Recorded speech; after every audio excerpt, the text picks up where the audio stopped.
Have you ever looked in the mirror and felt like time is moving a little faster than it used to? Maybe your mornings are slower, your steps a bit more careful, and your energy not quite what it once was. That spark, the one that made you feel strong, capable, and vibrant, is still there, but sometimes it feels just out of reach. And you start to wonder, is this just how aging is supposed to feel? The truth is, getting older doesn't have to mean giving up your freedom, your joy, or your sense of self. It doesn't mean you're destined to sit quietly while the world moves on without you. In fact, this chapter of life, yes, this one right here, can be one of the richest, most empowering, and most fulfilling stages you've ever experienced. But it doesn't happen by accident. It takes intention, it takes care, and it starts with you. Today, I want to have a heart-to-heart with you about something incredibly important: how to live a happy, independent, and dignified life as you age. Because dignity isn't just about appearances or status, it's about the ability to live on your terms. Independence isn't about being alone. It's about not feeling like a burden. And happiness? Well, that's the spark we're going to protect, nourish, and grow, starting right now. Let's begin where it all starts, with your health. Because health, my friend, is the foundation of everything. It's not just about numbers on a scale or what your blood pressure says at your next doctor's appointment. It's about feeling strong enough to carry your own groceries, go for a walk in the park, or get down on the floor to play with your grandkids, and being able to get back up without help. It's about waking up each morning knowing that your body will carry you through the day without pain or hesitation. That is freedom. Now, I'm not here to sell you a strict fitness program or a miracle pill. That's not what this is about. It's about building small, simple habits that help you stay mobile, balanced, and energized. You don't need to run marathons or lift heavy weights to feel strong, but you do need to move every day. Whether that's gentle stretching in the morning, a walk around the block, light gardening, or dancing in your kitchen to a song that makes you smile. Movement keeps your muscles awake and your spirit alive. And don't underestimate the power of balance exercises. Just 10 minutes a day standing on one foot or gently shifting your weight from side to side while brushing your teeth can protect you from one of the biggest threats to independence later in life: falling.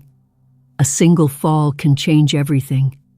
But by caring for your body just a little each day, you reduce the risk, keep your confidence high, and hold on to the freedom to live life your way. Of course, none of this means much if you're not fueling your body properly. I get it. After 60, eating habits become a little trickier. Your metabolism slows, digestion changes, and some days you just don't feel like cooking a full meal. But food isn't just fuel, it's medicine. It's mood. It's your body's building blocks.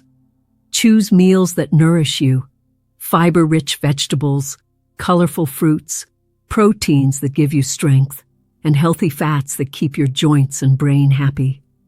And don't forget water. Yes, water.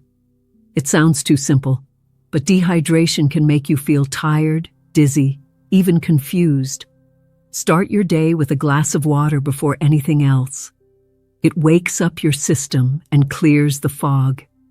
It's a small thing, but small things, done daily, create big change over time. As we care for our bodies, we also need to protect another precious gift: our independence. There's something so powerful in knowing you can take care of yourself financially. Not because you're proud or stubborn, but because it gives you the freedom to make choices. To buy the things you need, to help your grandchildren if you want to, or to simply enjoy your days without wondering if you're burdening your children. Financial independence isn't about having millions in the bank. It's about having enough to live comfortably and with confidence. If you've spent years raising a family, supporting others, or sacrificing your own needs.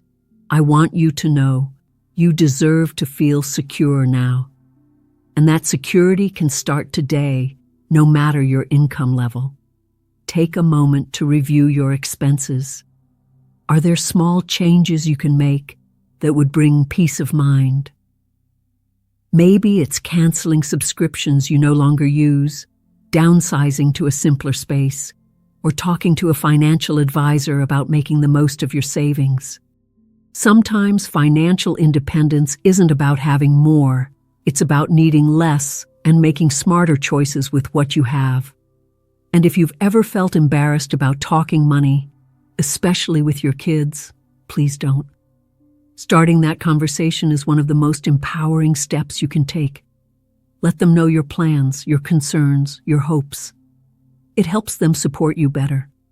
It also keeps your relationship strong, honest, and respectful.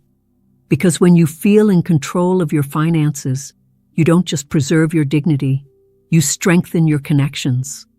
And while we're on the topic of control, let's talk about the most powerful tool you have in your corner, your mind. Have you noticed how easy it is to slip into forgetfulness?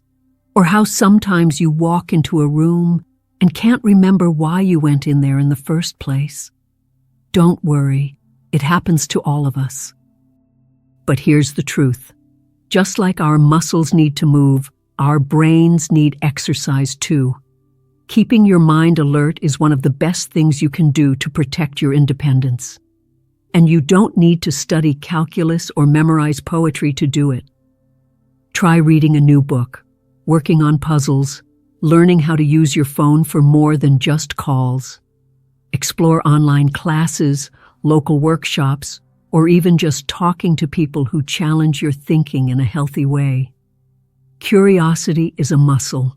Use it. And don't ever let anyone tell you it's too late to learn something new. That's nonsense.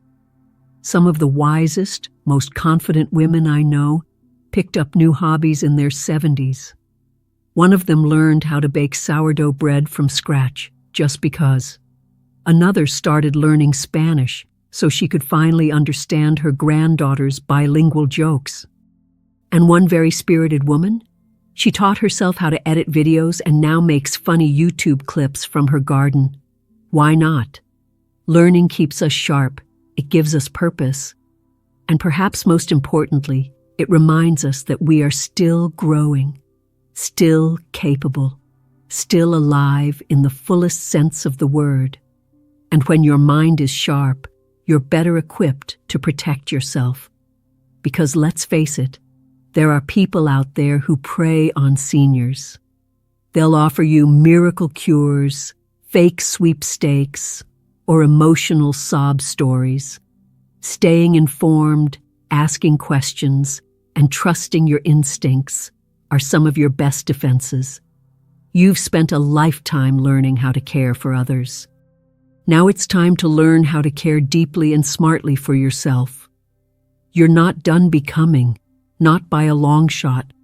So with your body moving, your mind sharp, and your finances under control, there's something else we need to talk about. It's something that touches every part of your life.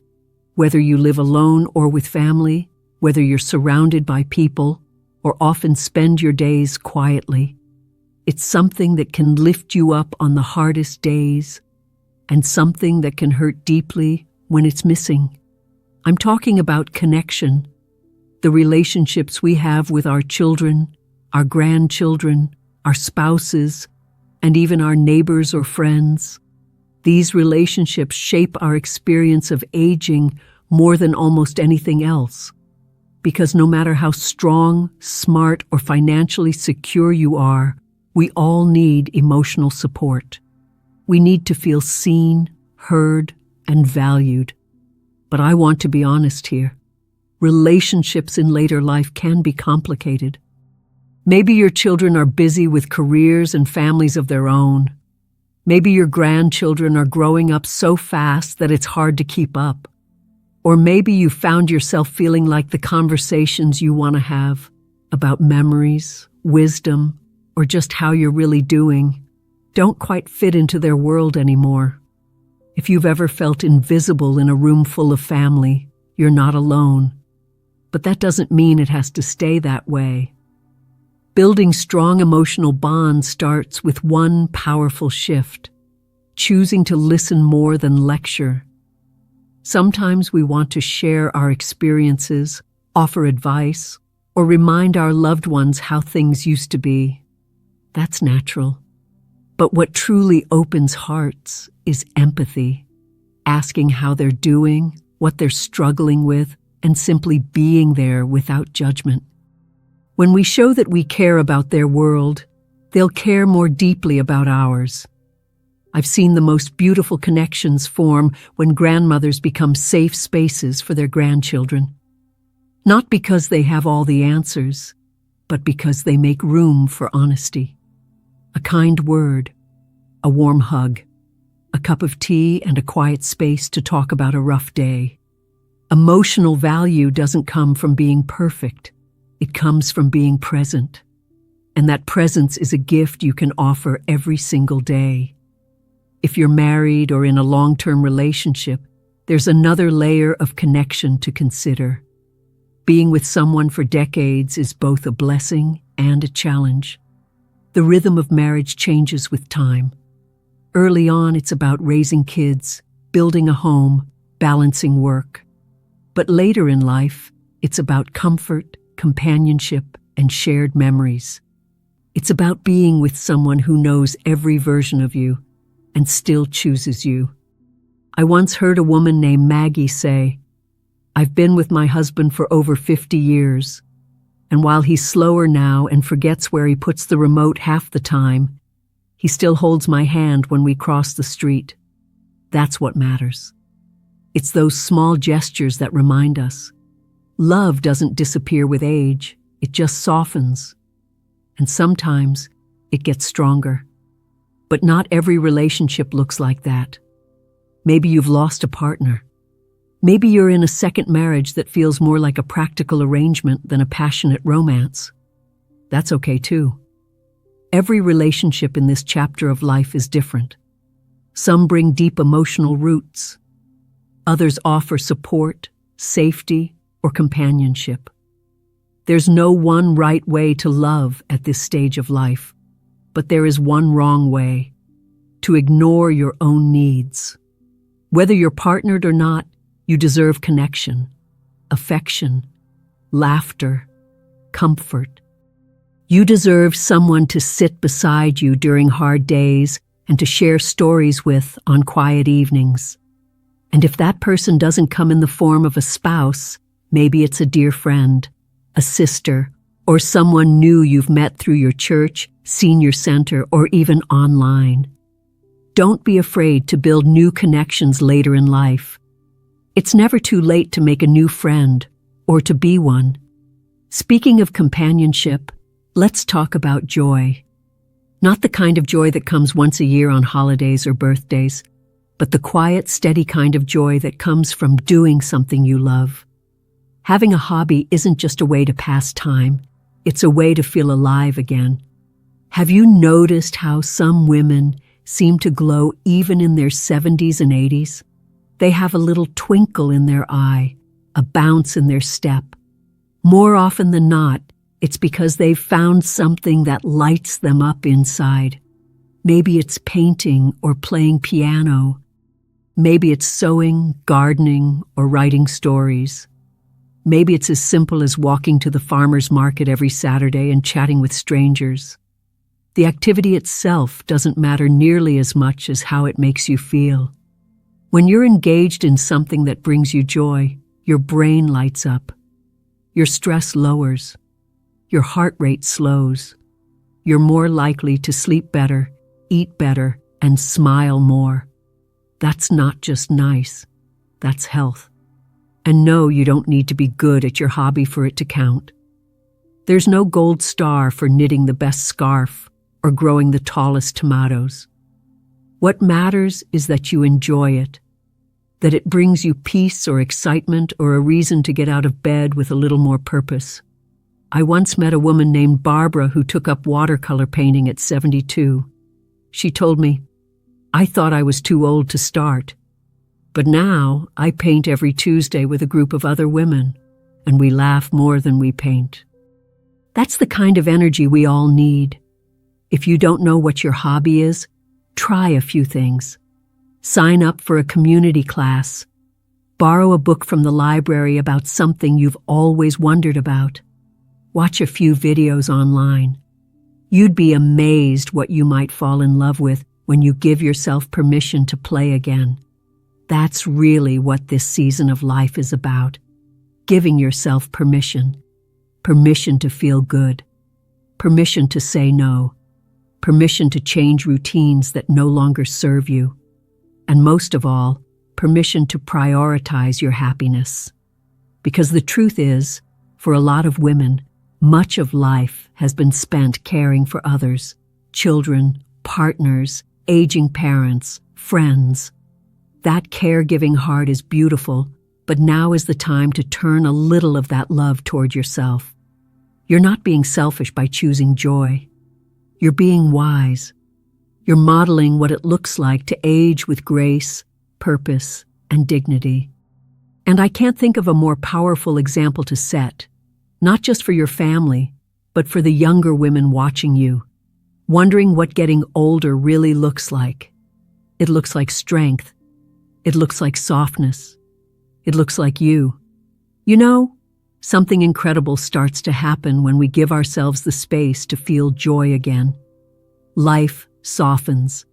The stress that used to feel so heavy begins to lift. And suddenly, you find yourself smiling at little things, a blooming flower, the sound of a bird outside your window, a memory that surfaces while you're sipping your morning coffee. But there's one more piece of the puzzle we haven't talked about yet. Something quiet, often overlooked, but absolutely vital to living well as we age. It's not a diet. It's not an exercise routine. It's not even a social connection. It's your mindset. Now, I know that word gets thrown around a lot, but mindset isn't just about positive thinking. It's not about pretending everything is okay when it's not, or forcing a smile when your heart feels heavy. No, it's deeper than that. It's about how you choose to see the world, how you respond to challenges, and how you carry yourself through life's inevitable ups and downs. A woman with an open heart sees opportunity where others see endings. She finds beauty in the ordinary. She forgives quickly, not because others deserve it, but because she deserves peace. And when life doesn't go as planned, because let's be honest, it rarely does, she doesn't fall apart. She adapts, she breathes, she tries again tomorrow. There's something so freeing about letting go of bitterness, about not needing to be right all the time, about not comparing your life to anyone else's anymore. When we release the need to control, to relive the past, or to worry about things that haven't happened yet, we make room for something better: peace. And peace, dear friend, is one of the greatest gifts you can give yourself in this season of life. I once met a woman at a local church event. Her name was Diane. She was in her early 80s, with silver white hair and the calmest smile I've ever seen. She didn't rush, she didn't complain. She didn't try to impress anyone. She just was, present, grateful, kind. We got to talking, and I asked her what her secret was. She said, "I made a decision years ago that I would live the rest of my life like a guest at a dinner party, polite, curious, and thankful for whatever is on the menu." What a beautiful way to live. That's not to say life doesn't come with grief, frustration, or regret. We've all faced things we wish had gone differently. We've all been let down, or hurt, or disappointed. But those things don't have to define us. They're part of the journey, not the whole story. An open heart doesn't come from having a perfect life. It comes from being brave enough to keep loving, keep trusting, and keep showing up with kindness, even when life hasn't always been kind to you. And here's something else I want to say, especially if no one said it to you lately. Your presence matters. Just by being here, by waking up, by showing resilience, by learning and laughing and growing, you're making an impact. You may not see it, but your family, your friends, your community, they feel it. You are someone's inspiration, someone's comfort, someone's proof that life keeps going, and it can still be beautiful. So let yourself rest when you need to. Let yourself play when the mood strikes.